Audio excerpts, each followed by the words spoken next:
All right. Fantastic. Thank you. All right, so let's keep going here. How's the conference so far? Are you guys enjoying the event? All right, me too. Me too. All right, so let's go over the agenda really quick here. Start off with an introduction. Why transitions are important. We're going to go into the reason why you want to spend the time to have effective transitioning, succession planning, recruitment and time frame. So around what time you want to start thinking about this, some Q&A time, and closing remarks. And then we'll go into the breakout rooms. So a little bit about me. Um, I'm a mechanical design engineer at Raytheon Technologies. I work out of the El Segundo office, um, the office that is in South Campus. So there's two buildings. People usually see the Raytheon Technologies off the freeway, off the 105, off near LAX. But I'm in the South Campus buildings. It's where a lot of the labs and a lot of the cool hands-on work is. Like Chloe mentioned, I'm the president of the SHPE South Bay Los Angeles professional chapter. So I work in aerospace. A lot of my board members work in aerospace, and a lot of our membership in general belong to aerospace companies because the South Bay Los Angeles area is just very rich with aerospace companies. I mean, that's really where a lot of it got started. And so it's just been growing and growing from there. And so we have a lot of startups and again, a lot of seasoned companies like Raytheon, Boeing, Northrop, Aerospace Corp. You know, there's so much of it. So it's a really cool chapter to be involved with. I went to UCLA for my bachelor's and master's in mechanical engineering. Before that, I transferred. I transferred from a community college, and it was a heck of a journey. um, I've done some TEDx talks, both of them engineering related. First one was pretty cool. It combined a lot of skills, and it kind of gave people a different perspective on how you can use skills that you have that you may not think apply to your job. And the second was on some research that I did at UCLA, and it was a lot of fun. I love adventuring, going places, seeing new things, meeting new people, just kind of exploring the world. And I like to stay in shape. I think it's important to have a strong body. With a strong body comes a strong mind. I love running. So it's a little bit about me. Um, and let's see, I'm involved with SHPE. It's my third year. It's going to be my third year this June, being president of the chapter, and we'll see what happens next. All right, so why are transitions important? Well, first and foremost, when you bring in new blood into your chapter, into your organization, it's really an opportunity for the chapter to think differently. So when you come in fresh, you come in with a lot of ideas, a lot of energy, and a lot of former experience being a leader in a different organization. So you could be recruiting leaders from other engineering orgs, more technical orgs, maybe like IEEE or ASME. So everybody was a leader in their chapter. They executed events differently. They just kind of went about fundraising, putting on events, maybe a little bit different than SHPE. And so when you start to kind of bring all these individuals under one roof, it really gives your SHPE chapter an opportunity to kind of dabble into new ways of doing things, new projects, maybe new fundraising ideas that you didn't think about before. So there's um, a lot of benefit with bringing in leadership, and so you want to really think about how you can cultivate a lot of these cool ideas. So the transitions really set a foundation for your chapter. So if you don't have a really good transition, what's going to end up happening is you're going to leave your your chapter in a very like, figure things out as you go kind of a situation. And you don't really want to just sorry, I hope you guys don't hear the background noise.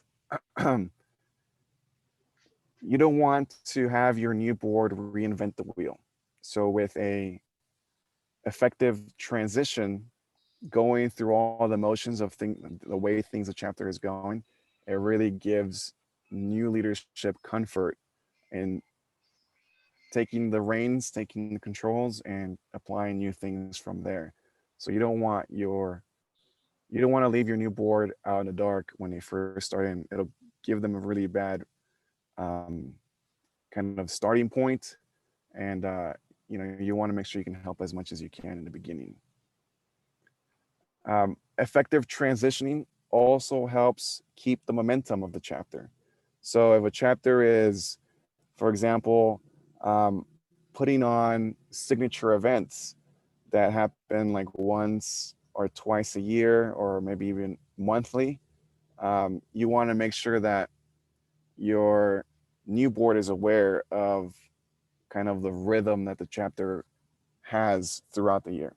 So you want to make sure that your events um, keep their momentum. So, for example, well, before the pandemic, South Bay would host a really large tailgating event where we would meet at the soccer stadium in Carson. It's got a ton of different names. I can't even remember what it is now, but it's where LA Galaxy plays. And so people would know that that was our like summer kind of event. So our membership would look forward to that annually. Hopefully we get to go back to that down the road. But you want to keep those really cool events that we know work. They recruit members and kind of bring everybody together. Keep those going throughout uh, the new leadership's um, time as the new e-board. You want to kind of encourage the new leadership to maintain relationships.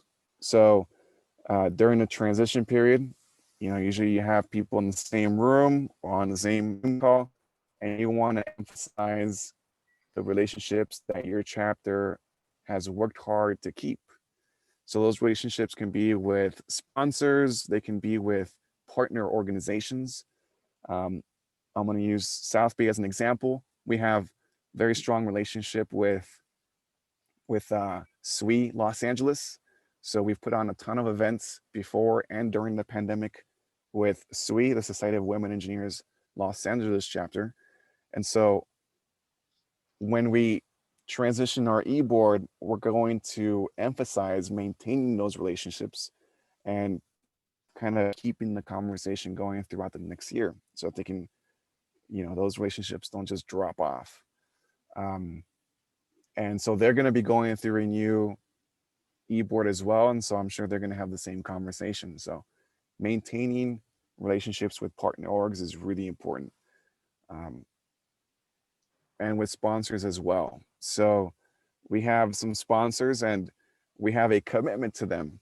So if we want them to keep paying us money, we need to maintain our commitment, and that has to transition into the next e-board as well. So just because we have a new e-board and there's a lot of energy with the new members, it's great to include more sponsors in South Bay Los Angeles portfolio of sponsors, but it's also important to kind of keep those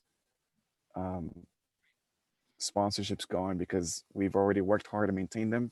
No reason for them to just kind of fall off. And a really cool thing is with transitions, well, you'll want to do what you can to generate the people who are interested in being leaders, help them become better versions of themselves. So if they're already applying for a leadership role, they probably have had a former leadership role in another organization, or maybe they have a leadership role at work. I think it's important to teach them what you know, but you can also recruit new members and have them join as leaders. Kind of cool. When you have effective transitioning, you can have a conversation with somebody who maybe hasn't been too heavily involved with the ship familia, but they have everything they need to, um, or they have everything they need to take on a role. And so, um, if you have a good transition process, it'll give somebody outside of the organization confidence that they will do well because they can lean on you as the former leader, to kind of train them and show them the ropes. All right. Okay. Let's keep going here. Okay. So let's go over succession planning, some best practices. Um, so as you're approaching the end of your term, June 15th is the end of the fiscal year for SHIP. So what you'll want to do is ask your current board members, your current leadership, to start thinking about how they're going to exit. Right. So they're gonna, if they've been involved with SHIP for a while, they may want to try something new. So they're probably going to exit. Some members will take on a different leadership role within your organization, which is a lot of fun. But for those who are leaving, you're going to want to ask your board members to gather notes on their roles and responsibilities while they held their leadership role. So um, sometimes, for example, a student chapter liaison for a chapter may wear multiple hats, and it may be something that they want to do, or maybe they just want to be more involved in the organization, so they do a lot of things. You'll want to make sure that you gather who took a lot of those actions. That way they're not forgotten when you bring on a new person. So you'll want to make sure that each of your board members kind of make a list of the things that they do on a regular basis. Maybe weekly they send out emails. Maybe they do social media blasts. Maybe they update the chapter's LinkedIn, update the website monthly with new flyers. You'll just kind of want to track the actions that these board members do so that you can communicate that to the next wave of leaders or the next student chapter liaison. That way, that action doesn't just get forgotten when the board member leaves. So gathering notes on roles and responsibilities is a really good thing to kind of pass on to your next leader. One of the biggest takeaways for transitioning from an old e-board to a new e-board is scheduling a meeting where everybody is involved. You've got your old e-board and your new e-board involved. And this meeting, if you can probably imagine, it's a little bit longer than your general like strategic meeting, like you probably hold monthly or bi-monthly. This is really the place where you can introduce the old e-board to the new e-board, and just talk about things that went well throughout the old e-board's term, things that didn't go well. You can talk about lessons learned, and also expectations. So, what does the old e-board expect from, the new leadership? So I think if you're going to take anything away, this is one of the bigger things is making sure that you schedule a meeting, have it be like 4 hours long on like a Saturday morning when people aren't working. I think that'll be very beneficial. So, um, 4 hours, it could go a little longer. In the case of South Bay, we would host it at somebody's apartment or somebody's house. or even like a restaurant with a boardroom and just have food and just kind of strategize for the next year, go over the SWOT analysis, maybe touch on things that we missed in the SWOT analysis during our year and we'd like the new e-board to kind of follow up with. Just kind of talk about, um, you know, everything that goes on in the background. So um, all the conversations that are had, how you communicate with your board. Do you use Slack? Do you use WhatsApp? Do you just send out a ton of emails? Just show your new e-board exactly how things are done. Then by the end of that old and new e-board meeting, you will want to encourage your leadership, right? Each one of your board members to set up a one-on-one. So people are shy, it could be that during that massive um, meeting that's 4 hours long, it could be that you may have some board members who are a little bit more shy and didn't really speak up as much as they wanted to. Maybe you'll have a really strong extrovert who is just, dominating the meeting and speaking too much. It's fine for everybody to listen. It's an opportunity for people to talk about things that they want to bring up. But I think having a more personable one-on-one meeting would fill in a lot of gaps that maybe you'll kind of experience during that supermassive meeting. So encourage your board members to set aside, half an hour to meet with whoever is replacing them. And, it could be over Zoom, it could be a phone call, it could be, outdoor dining, however you see fit. But I think having that one-on-one will help the new board member ask a lot of questions that they may be too shy to ask in a bigger group. So I think that would go a long way. In addition, maybe the old board member may reveal a few things maybe they didn't want to reveal in the larger meeting. So there's a lot of benefit in having the one-on-one. I would encourage everybody to do that. Lastly, to touch on this point is it gives the new board member, the new board member confidence that they can reach out to the old board member for help if they ever need it down the road. So I remember when I became president of SHPE South Bay LA, I had, I think, like 2 one-on-ones with the former president just to make sure that I didn't miss anything. And we met at 2 different Starbucks and just kind of went through everything that it takes to kind of run a professional chapter.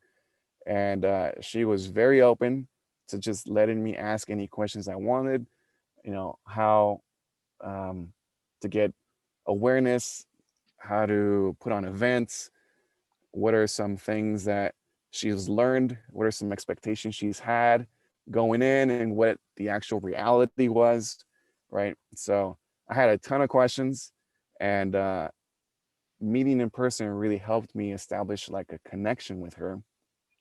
And I was able to ask her more questions a few weeks after just to kind of um, get some confidence. All right. And a really cool thing about um, the way that the SHPE organization replaces their leadership is they kind of offset them. So that way we have old board members still involved with the leadership team, um, stick around when new board members come on. So the maybe the treasurer and the vice president will stick around, and you will get a new president and a new director of events. And so they're kind of offset, so that way the new board isn't completely new. So it's really cool for um, new board members to kind of lean on existing board members and ask them questions, even though they're in a different role. They're obviously they do a different job, but the old board members will still have a lot of knowledge on how the chapter operated. Okay, So you definitely want to leverage those. It's an opportunity for um, old board members to train the new board members if they've never really been involved in SHPE, or if they've only been involved with the SHPE student chapters, because professional chapters are a little bit different. Okay. So let's talk about, how far in advance you need to start thinking about this. Well, we've got an email from SHPE National on like national um, positions that are open, 2-year, 1-year, student and professional positions open. So, you were what, like a little under 3 months away from June 15th. Um, I'd say 3 months in advance, starting to have that conversation with your board is good. You don't want to scramble at the end trying to find replacements. So, 3 months in advance, I think it's plenty of time. And so if you're seeing this now, I think starting after this event um, is a good time. Scout for potential replacements. So just bring it up in your next general body meeting or your next e-board meeting. Say, hey, we're coming up towards the end of the fiscal year. Let's start thinking of replacements. Who do you think would be a good fit for the role that you have? Ask all of your members to kind of keep an open eye for replacements. If they don't have anybody in mind, um, then you can start thinking about how you can groom and get just a regular board member or a colleague, groom them for the role. So maybe you've got a coworker who would fit the description of treasurer for your chapter, or maybe you have if you're not working yet, maybe you have a um, team member on your senior design project who would fit the role of treasurer for a SHPE chapter. Maybe they handle the expenses for the senior design project. You can kind of groom them and tell them about SHPE, and if you're involved in like the student chapter, get them to serve on a committee. So maybe they don't have a legit SHPE role, but they could just support the existing chapter on a very small scale, and it would be like a tryout. It would be a tryout to see if they like and being involved in SHPE, if the SHPE chapter likes having them involved, see if it's a good fit. And it's not too early to get recruit new members and just groom the next leadership role or leadership board in that sense. So that's about 3 months in advance. Maybe the next step after that would be voicing that there are vacancies on your leadership board. You can do this maybe 2 months in advance, or 2 months from the June 15th date, where you send out a message to your entire membership through email, through a social media blast. You can post it on LinkedIn and just say, hey, these are the roles that we've identified will be open and available. Maybe you have 4 or so, and just make it public. Share it to the world and let people know that we're going to need a new vice president. We're going to need a new director of events. Apply. SHPE National sent out an email. They put a really good description on who would be good to apply. Someone who is a really good communicator, a team player, cares about the SHPE mission and vision. You can borrow those ideas and put them in your distribution so that you can kind of hook on people who would be interested and be a good fit. So that's about 2 months in advance. Then you're gonna create a form for people to apply.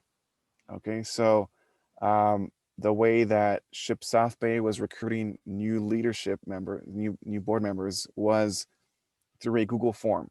So on the form, they said, tell us about your experience with SHPE, your former leadership experience in an engineering organization, whether it's at school or at work or a partnering organization like,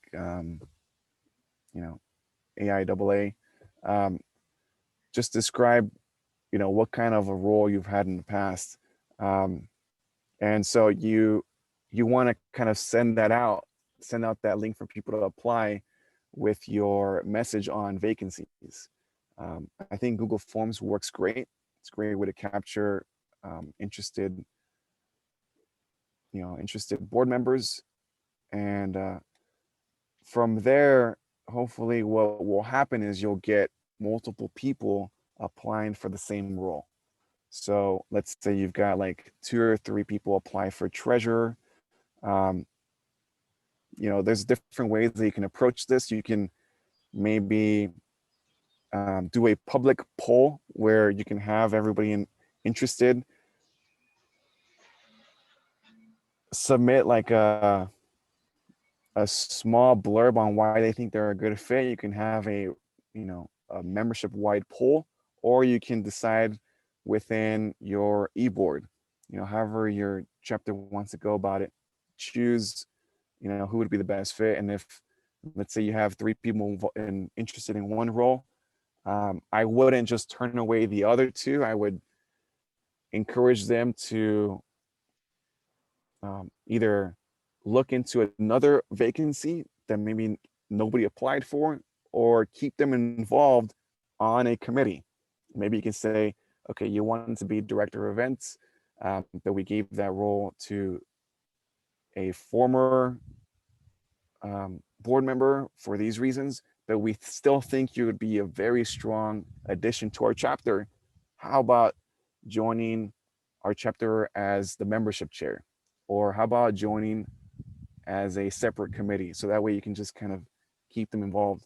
A way that you can sell that is it would be like a grooming lesson or a training session for them to work their way up to an actual e-board position. So it's a lot of fun, a lot of work. You'll want to kind of you'll want to divide the burden, so you can have all this taking place by one person, or you can divide the effort amongst 2 or 3. Maybe the president would be involved in recruiting people, or the 2 vice presidents, or if you have one and maybe, I don't know, marketing. I think it's important to not put elections all on one person. Make it a team effort. That way it's when you can have more than one person, maybe a team of 2 or 3, it really helps kind of see where the flaws are, or it helps with what approach to take with vacancies. When you vote for the best candidates and you have your new e-board, you'll want to notify SHPE and give them a shout out on either social media, on LinkedIn, on your website, in your email blast. Announce the new e-board. It's a very exciting time when you announce new leaders in your chapter, because it just kind of, it stirs a lot of awareness, right? New blood, new people. Let's see how they take the chapter and what direction they go in. It's a lot of fun. All right, guys. So I've got some time for questions before we go into the breakout rooms. Anybody have any questions on anything I've said so far?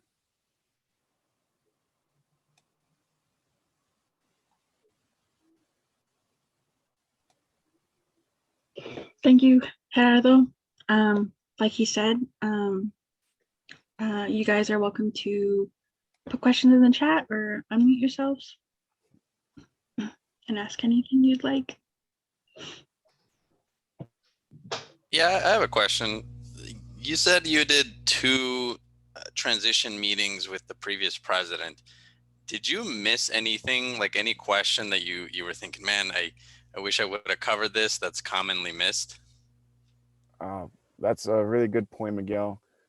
So I was just, I was really nervous, right? The president role, and I knew that SHPE had a very prominent role within the Los Angeles chapter, or Los Angeles area. And so I was it was, a lot of it was just nerves, Miguel. So I was just nervous to meet with her to start off. I had just come from being involved with Neela, and I just, when you meet with the person who did your role for 2 years, you just can't stop asking questions like, how is it to lighten the mood when an event went wrong? Or how do you break the ice during your actual e-board meeting if people aren't really communicating? Like, how do you introduce speakers at an actual event? Just more and more things came about. And when I left that first meeting, I thought I felt good. And I ended up kind of thinking of more questions. And instead of asking a ton through texting, I just requested a second meeting. So I just think things came up that I don't really think about them until I'm actually seeing like the Google Drive with all these folders, and like I'm getting overwhelmed with things and actually meeting with her one-on-one. And so, yes, I kind of thought I went in prepared the first time, but there's so much depth with being involved with a SHPE professional chapter. I thought a second meeting was appropriate, and she was fine with it. So we met.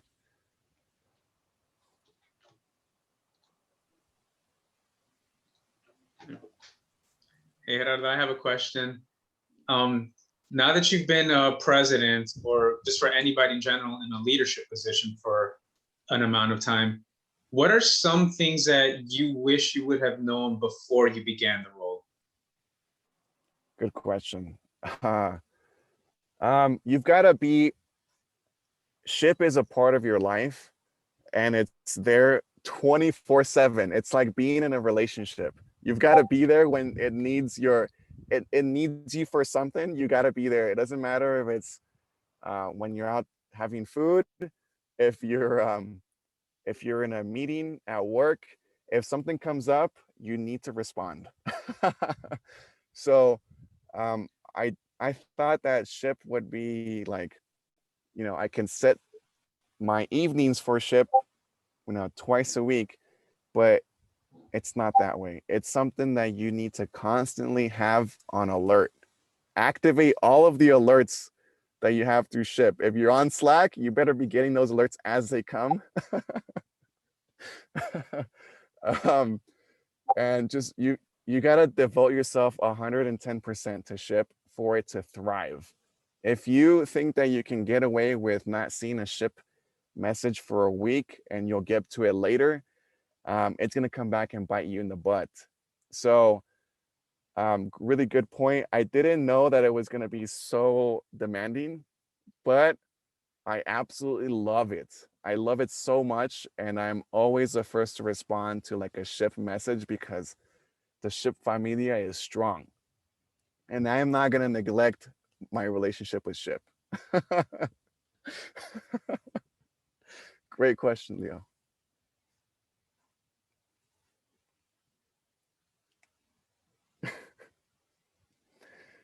Anything else, guys? I actually have a quick question. Yes. So for students, normally after elections, I typically notice that, it's getting to the finals week, and probably the stress from all the year of being on board kind of starts to mount. So when transitions happen, a lot of the old remaining e-board tends to kind of mentally check out. How do you encourage and how do you motivate them to continue to stay on that little bit longer to ensure that transition goes the ways it's supposed to? Excellent point. And you're so right. It's like senioritis. Like you're done studying, you don't want anything to do with school anymore, and you just want to leave. Okay, so really what I would recommend, number one, is that first point during the succession planning slide. Start thinking of writing down all the roles and responsibilities early. So I think I mentioned 3 months in advance. So that way you don't have to do that last minute when you're crunching your time to exit and graduate, right? Because, right, like you said, you're checking out a ship. In your mind, you have other things as a priority, like getting your cap and gown, finals, projects, graduation pictures, who you're going to invite to your graduation, stuff like that. So that takes priority. So getting started early will help. That way your board members can say, well, here, I got started already. I got the ball rolling. I don't need to start thinking about transitioning at the last minute. Another thing is I would remind your board of the support they got when they got started. So you can ask them, hey, do you remember all that time we spent getting you up to speed on things? It's important to kind of pay that forward and do the same for the next wave. So ask them to allocate time in their schedule to have that transition, because they wouldn't have wanted to be left in the dark when they first got started with SHPE. So kind of digging deep and like trying to have them remember what it was like when they transitioned. If they had a poor transition, it's their opportunity to do better and get the next wave start off better than they did. But other than that, like getting started early, because as you conclude, other things take priority.